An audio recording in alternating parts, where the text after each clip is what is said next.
Hi YouTube, Brian James at Micro Four Thirds Guy with you once again on this wonderful little Sunday afternoon. Now we're going to have two starts, so we're going to have a start number one. Hi YouTube, Brian James at Micro Four Thirds Guy. A big congratulations to England on winning the football last night. That was absolutely fantastic. You've done a great job, really served us proud. And start number two. Well done to Italy on winning the football last night. It was a really deserving team and you've done fantastic for your country. Just a shame that England didn't quite get through there, but they've really shown us to be fantastic getting to the final. There you are. That's hopefully appeased everybody. I'm not a football fan. Do they go for a second round if they don't manage to do it? If it's still draw after full time, I'll try another one. And start number three. Well done to both on getting through to that draw. I was really interested to see what happens in the playoffs when they happen in the future. There we are. That's kept everybody happy. I'm not a football fan, as you can tell.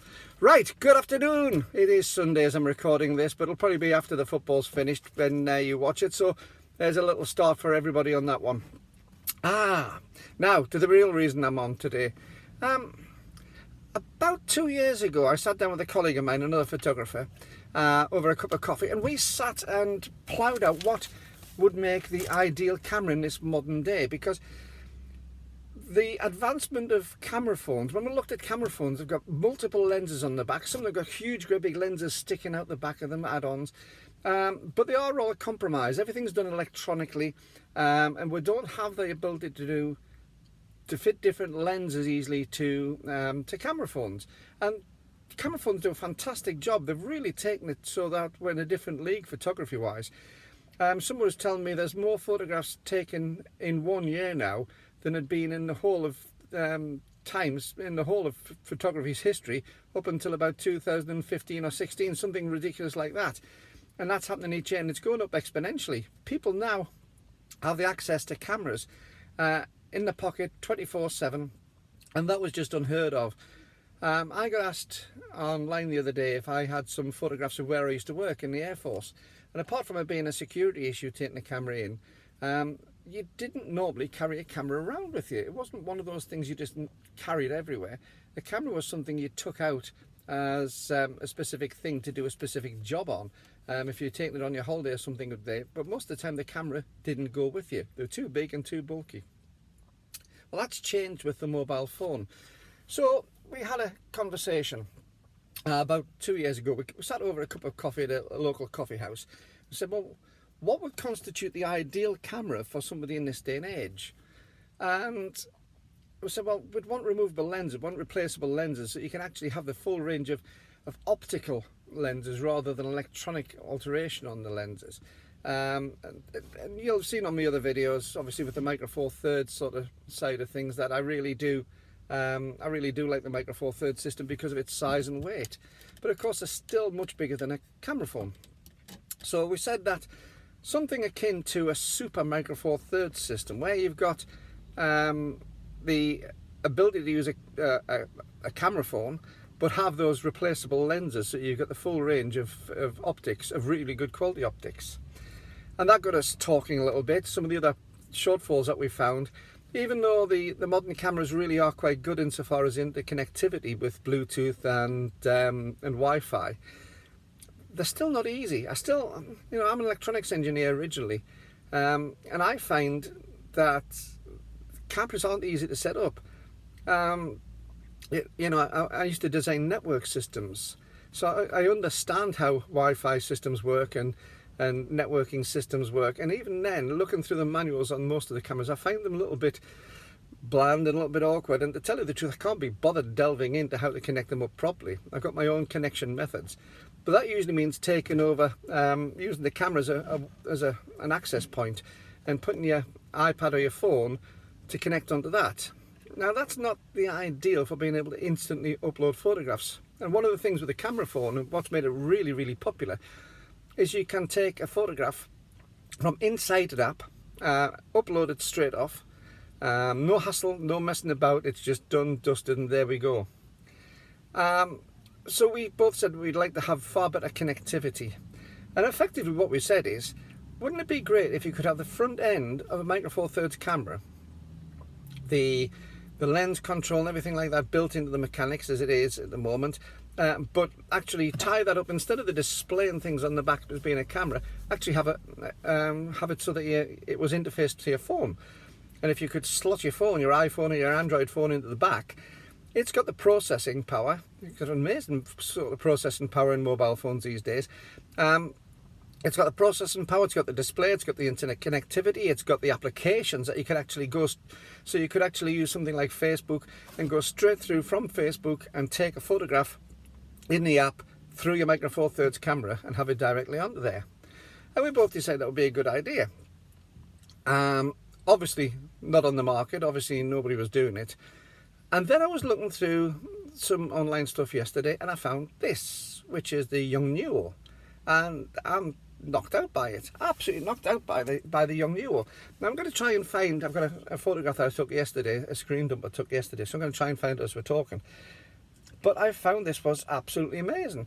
It's effectively what I've just been saying. It's a Micro Four Thirds camera, which is, well, it's a Micro Four Thirds camera attached to effectively a mobile phone or a tablet directly.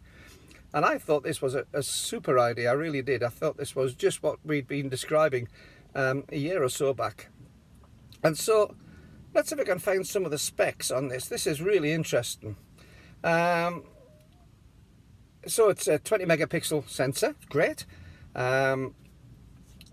It's got basically 6 gig of RAM, an 8-core CPU inside. So basically it's got your Android phone, if you like. It's a good quality Android phone. But it's also got a 5-inch tilt screen, which allows it to flip the screen up the top. And effectively this is your mobile phone flipped up underneath. 4K 30p video, 3.5 mil headphone and microphone jacks on it, dual USB-C ports, and again, I'm presuming that you charge directly from those ports, which again is superb, just like a mobile phone. 2.4 and 5 gigs Wi-Fi, Bluetooth 5 compatible. It's got GPS installed. Now these are sort of things which some of the high-end cameras still don't have necessarily. Or you've got to do it through a phone app separately to find out where your GPS is. This seems to answer an awful lot of questions. I know it's not going to be for everybody. I don't think it's in the least bit aimed as being a professional camera. But some of the advantages of the Micro Four Thirds system have really been as to how it interacts with the general user. And it's the next step from just having a mobile phone. I don't know if you've seen any of the videos I did with my sister. There's links up above to the little course that I was doing. My sister started photography with an SLR, well, a mirrorless camera, just after Christmas, and we did a couple of videos online about how we were getting on with that. And the reason that she went to using a mirrorless camera rather than a mobile phone is it gave her a purpose for actually doing what she was doing.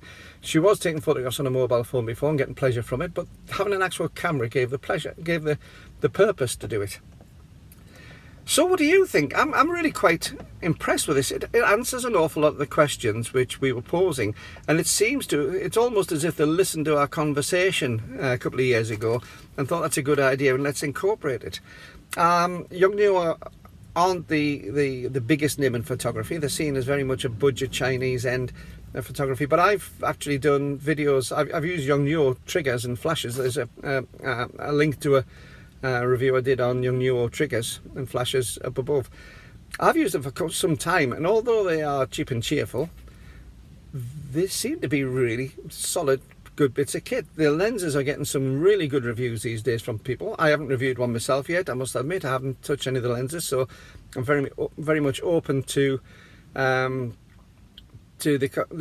comments that other people have made on that. But I do know from the flash, strobe lights and triggers, they are really, really good quality for what they are. I've never really had any problems with them. They work out the box, they work really well out the box, and the quality of Yongnuo stuff seems to be really getting good. I'm interested in your comments below on this one. Don't forget to like, subscribe and all that sort of thing. Oh, by the way, on the subject, I've mentioned this a couple of times, but I was talking to my friend Jerry. Hello Jerry, how are you doing? Jerry's going to be kindly contributing some equipment for me to review in the future, and I'm really pleased on that. Thank you very much, Jerry. But we had a discussion about the likes and subscribes and things like that. When you subscribe, all it does is it puts any video that's produced by one of the people you subscribe to, or the channels you subscribe to, in a separate little group, so it's easy to find. It doesn't cost you anything, it doesn't sign you up to anything, but literally you'll find it in your homepage. You get all sorts of videos popping up. But if you hit the subscribe thing on your YouTube, it's only videos from people you've subscribed to, so it narrows it down of all your favorites together. The little notification bell, all that does, when you click that, it just sends you a notification directly to say that there's a new video uploaded from somebody that you've asked for notifications from. So what will happen is, if you have been notified on this one, when I upload this one, you'll get a little message. There's Brian James, that Micro Four Thirds guy, has just uploaded a new video. And it doesn't cost you anything for either. You're not forced into anything, you're not subscribed to anything, you don't go onto any fancy mailing lists or anything daft like that. The thumbs up, when you give me a thumbs up to something, that really does make YouTube try and spread the video to more people, and it puts it onto more people's homepage. So that homepage that you see, which is the higgledy-piggledy of all sorts of things, it tends to make YouTube put them onto other people's home pages who aren't subscribers, and lets them see what's available. So it means that more people can see it, and they have the choice to subscribe or not. And as I say, the PayPal link I keep on talking about is a PayPal link to me, and it's purely, I asked for a cup of coffee. It's meant as a gift. You can tick it as a gift if you want to as well. Because I take them as gifts, but that helps keep the channel going a little bit, and I really appreciate that. So and there's a few people done that. Oh, by the way, yes, I did get one of the people who done that point out that I didn't have the PayPal link in the last video. Thank you very much. I really it was one of those things, I was more bothered about trying to get the text in there quickly to get the video up than I chopped the top line off. So thank you for telling me that it's gone in. So what do you think? What are your comments about the Yongnuo camera? Is it something which would appeal to you? Is it something which you think is going to be useful? Is this the future of where photography for the enthusiast is going to be going? I can't see it necessarily being used as a pro camera.